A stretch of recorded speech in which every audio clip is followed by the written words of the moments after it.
Good morning. Richard Hutchins, or the president of the University of Chicago, was approached one day by Carnegie because he had was going to write a book on how to stop worrying and start living. And he said to Hutchins, how do you deal with life? And Hutchins said, well, I deal with life the way that the late president of Sears and Roebuck Company dealt with it, when he said, if you have lemons, make lemonade. And Carnegie then went on to tell the story about a lady who, during the Second World War, her husband was stationed in the Mojave Desert, and she wanted to go enjoy him and be with him. So she went out to the desert. But when she got out there, she found that it was hot, it was miserable. Her husband was always going on maneuvers, and she had to spend many days at home by herself. And she was so miserable. She hated everything about it. The weather was 125 degrees in the shade, and she just couldn't stand it.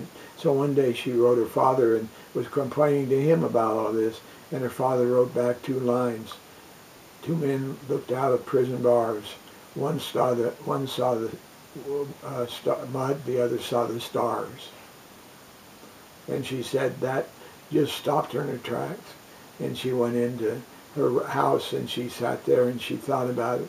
And she said, you know, I think that that's what I've been doing.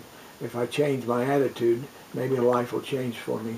So she decided that she'd get to know all of the people that lived in that community that were natives to that area. And they happened to be Mexicans and Indians, and they couldn't even speak maybe English. But she started getting close to them, and she showed them interest. And it wasn't long before they were giving her gifts that they wouldn't sell to a tourist that they had made. And so this went on for a while, and she got to enjoy them. And then she started studying the vegetation in the area. She studied the Joshua trees and the yuccas and the juniper trees and all the rest. And she got to know a lot about that. And then she learned about the rest of the horizon and the terrain. And she was so excited about it that it became the most wonderful experience of her life. And when she got back to New York City, she wrote a book which was dealing with this experience. And she said, what made the difference was when I quit looking at the mud and I started looking at the stars, when I decided I'd make lemonade out of the lemons that life had given me.